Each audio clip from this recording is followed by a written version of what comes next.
Good morning, everyone, and holy smokes, there's a lot of people here. Thanks, everyone, for being here this morning. This week has certainly been humbling and inspiring, and as you can imagine, there's a lot going on and a lot of work to be done. I was truly honored to be sworn in, and I'm very excited to immediately get to work. I am very proud that one of my first actions was to sit down with legislative leaders from both parties. I will run an inclusive and transparent administration that's focused on how to do what's best for Oregonians, and I want to hear from all sides. Before we move to your questions, I wanted to announce that I will select the next Oregon Secretary of State by Friday, March 6th. With that, I'd be happy to take any questions, but what I'd really like to do, I know there's a lot of familiar faces in the room, but I'd really ask that you introduce yourselves first. So, Mr. Hughes. Dick Hughes from the Statesman Journal. Peter Wong, Portland Tribune / Pamplin Media Group. Thank you. Saul Hubbard, Register Guard. Good to see you. Hillary Ward, EO Media Group in Pamplin. Hi, Hillary. Joe Douglas, KG News. Thank you, Joe. Steve Benham, Rutgers KG News. Sheila Kumar, Associated Press. Can we find you a chair? We're fine. Okay, all right. Hi. Ian Colgan, the Oregonian. Hi, good to see you. Jonathan Cooper from the AG. I'm Laura Rios with KBTV. Chris Lytle with KVAL TV. Hannah Hoffman with the Statesman Journal. Annie Ellison with Go Local. Annie? Yeah. Okay, great. Jeff Mapes, Oregonian. Thank you. Chris Lehman, OPV. Rosemary Reynolds, KXL Radio. Hi, Rosemary. Anybody else in there? I'm Gino with Channel 2. Good to see you. Ken McCormick with KGW Television. Okay. Danielle Peterson, Statesman Journal. Thank you. Nick Budnick, Oregonian. Hi, Nick. Good to see you. Matt Doris, KGW. Dave Killen from the Oregonian. Bruce Healy from the Oregonian. Thank you. Anybody else? Shelby Stevens from Reuters. Hi, Shelby. Chris Willis from KGW. Hi, Chris. Lauren from KVAL with him. Okay, great. Thank you. Steve DePaulo, Reuters. Steve, what else in the back? All right. Who wants the first question? Peter. Governor, even though the budget is currently in the hands of the legislature, do you plan to propose any major revisions to reflect maybe a sense of your own priorities? I think the saying is, Peter, that the governor proposes and the legislature disposes of the budget. I look forward to working with the legislative leadership on Oregon state budget. Okay, as a quick follow-up, some education groups have asked that you rework the budget to propose a state school fund of as much as $8 billion, but Senator Devlin, the Senate co-chair, says that would be almost impossible without new revenue. I'm very committed to stable and adequate funding for education. My priorities are making sure we reduce class size and close the achievement gap. I assume there'll be a lot of wrestling over the education budget, and I look forward to working with them to come up with a number that we can use. Governor, did John Kitzop or any member of his administration or Sylvia Hayes ask you to pardon them if they're convicted of any crimes? No. Would you? There's been a whirlwind of events. Are you stunned right now? Is this surreal for you? This has definitely been a bittersweet moment for me. I really respected Governor Kitzhauer's leadership.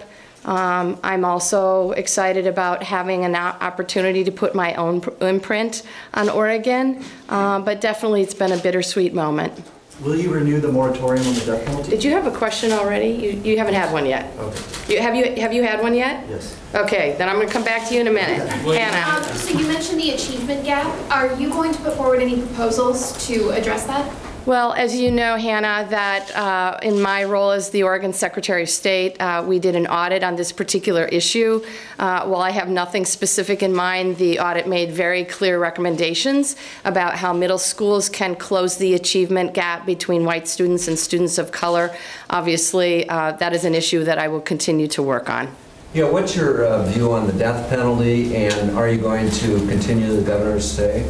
Well, I certainly, and this might shock you, Jeff, but I certainly agree that with the Oregonian that there needs to be a broader discussion about fixing the system.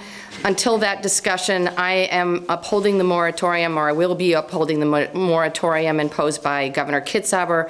I am continuing to discuss with legal counsel those issues. So Governor, would you consider pardoning Governor Kitzhaber if he's convicted of any crimes? At this point in time, any response to that question would be speculative. The governor has not been charged with anything. Yesterday, the revenue forecast indicated a likely kicker. What do you see as being the future of the kicker policy in your administration? Well, we'll certainly be discussing the kicker policy with the legislative leadership. I think what was pleasing for me about the revenue forecast is the fact that the economy is growing, albeit slowly, in Oregon. And I think our challenge is to make sure that the economy is growing in every single part of the state, including our rural communities. Chris. Governor Kitzhaber was criticized even by some in the Democratic Party for not being accessible. Do you have a plan to be more accessible to people like my friend Jeff Mapes, and will you consider weekly news conferences, for example? Jeff's your friend? Yes. Okay. I'm so sorry.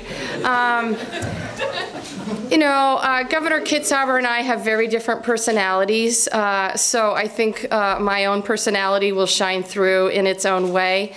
I've specifically asked my communications director, Kristen Granger, to come up with recommendations about how we can have regular interactions from the press.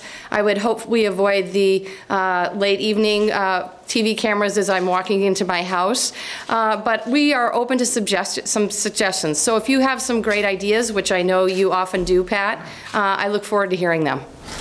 Are you planning on living at Mahonia Hall? Yeah, great question. Mr. Little and I are very excited about moving into Mahonia Hall. We will be working with the transition team to make that happen as quickly as possible. I heard from Governor Kulongoski and First Lady Mary Oberst what a great neighborhood it is. My communication director also lives in the neighborhood, so we're pretty excited about it. The downside is that I don't have a dog at this time, so I won't be able to join in all the dog parties that apparently happen. So. Okay, Jonathan. Are you going to run in 2016 to keep the seat? Jonathan, with all due respect, I am focused on governing right now. We have a legislative agenda that we want to work on. We have a budget we need to pass, and that's where my focus is right now. Governor, go ahead. You're now the chair of the Oregon Education Investment Board. What is your plans for that board? Do you support it? Do you support the Kitzhaber priorities that were coming out of it? My first act as Oregon governor yesterday morning was to visit Rosa Parks Elementary School in North Portland. I got to see the wonderful things they're doing there in the classrooms. I am committed to staying very engaged on education policy. As I mentioned earlier, my priority is to make sure that we have adequate funding for our schools so that we can reduce class size and close the achievement gap. What do you feel is the future of the Oregon Education Investment Board? It's up for review. It is definitely. As I said, I plan to be very engaged in education policy as we move forward. You had a question over here? Yeah. While this transition was going on, the legislature was still moving lightning fast. Last week, we saw almost 4-hour floor debate in the Senate on clean fuels. That passed. It might be up for a floor vote next week. Do you plan to sign that bill or any of the other big bills that have been coming through so far? Well, I know there are a handful of bills moving very rapidly through the legislature. I can commit to you that I will sign the new motor voter bill, which is up on the House floor this morning.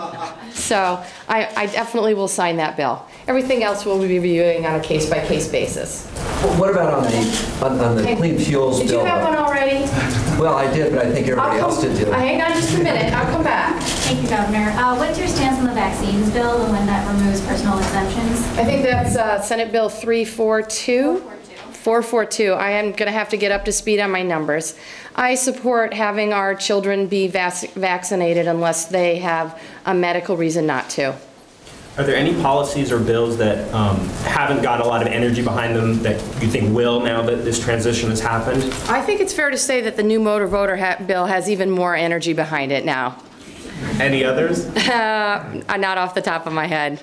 Dick, have you had a question yet? No. Okay.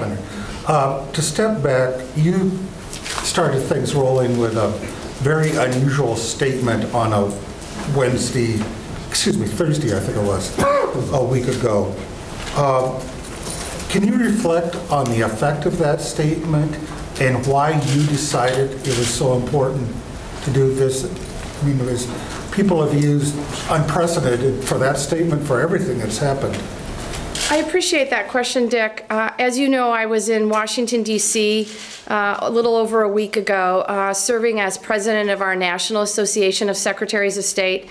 It's an organization that I've been very involved with, and presiding officer, and we've been planning the conference for the last 6 months. I received a phone call on Tuesday afternoon from Governor Kitzhaber asking me, he wanted me to speak one-on-one. So we got on an airplane. I got on an airplane Wednesday morning. It was the quickest we could get a flight back to Portland, and met with Governor Kitzhaber personally that afternoon at the Port of Portland.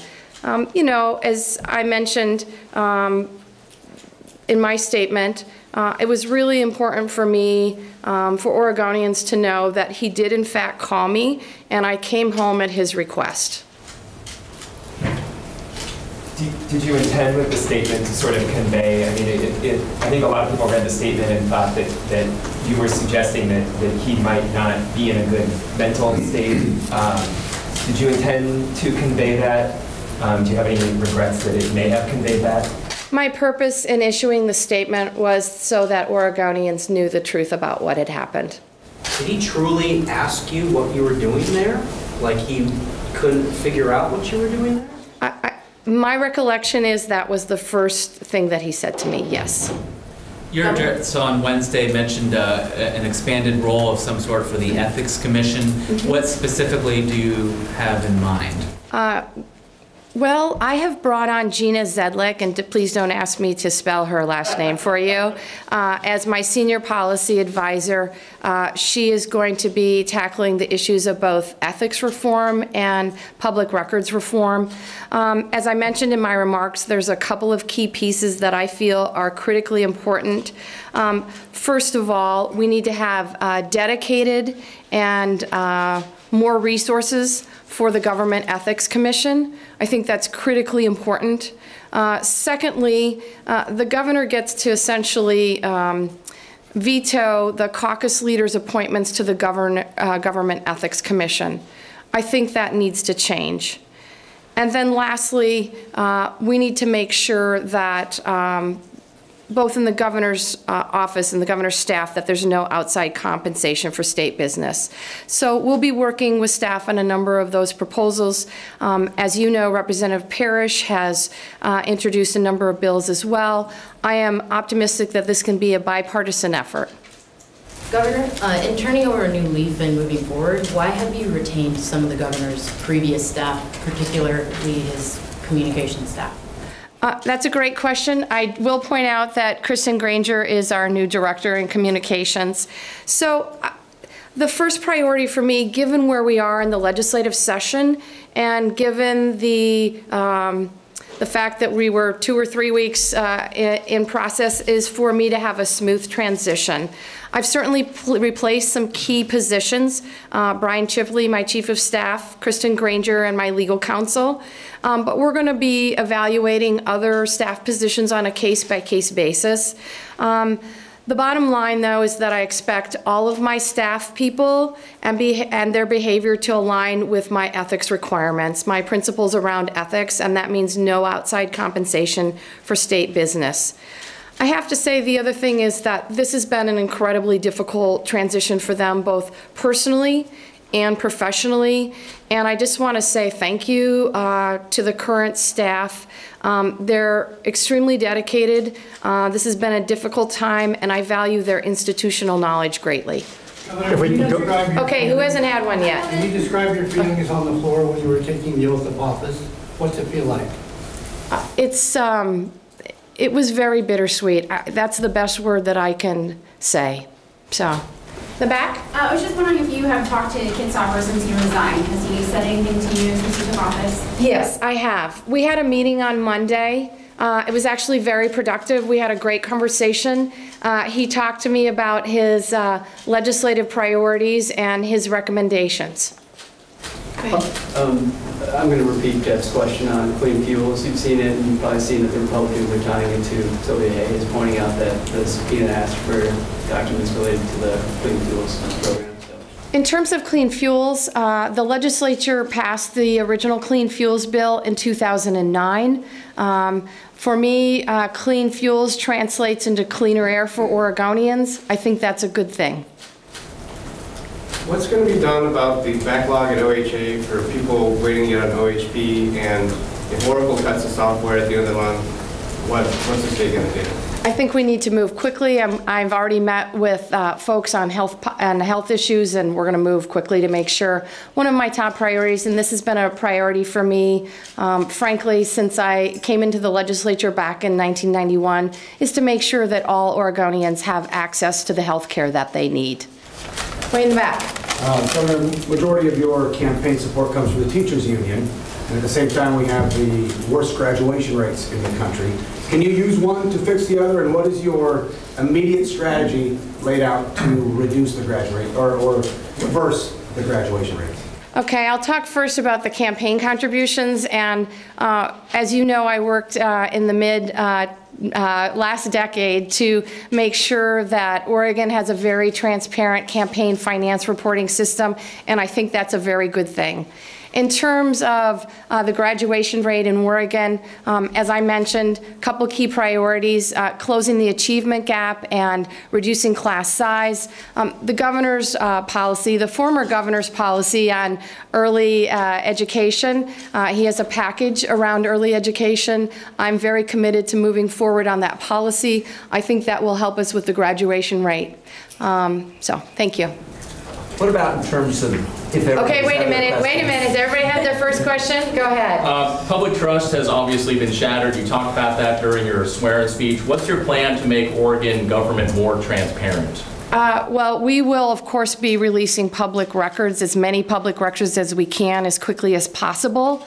I've also spoken with the Attorney General about providing special counsel to help us make sure that the records that we can release will be released in an orderly manner.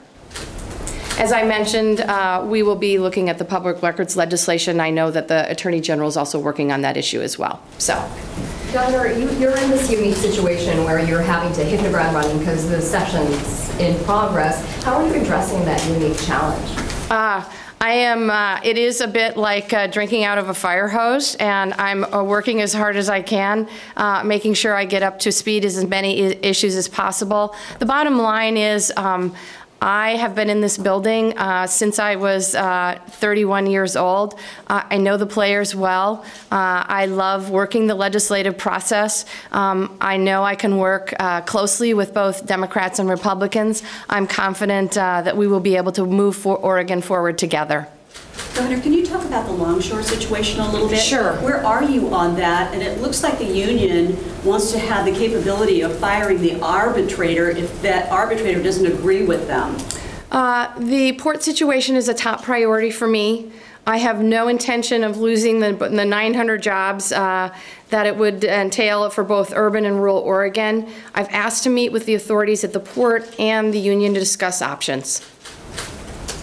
And as you know, in my first official act, I issued a press release regarding the situation yesterday.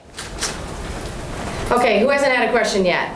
Okay. I know that you had addressed rural policy a little bit, but one thing specifically Kit Sopper had proposed about $50 million, I believe, for water projects, and the Umatilla Basin one was very close. What's your position on that? Should that be maintained in the budget? I anticipate we will maintain that in the budget. I haven't spent an extensive amount of time, but I've certainly been over to Hermiston a number of times, talk with folks on the ground. I know how critical it is to the economy in that area, so look forward to working with folks to make sure we get some more resources into that project.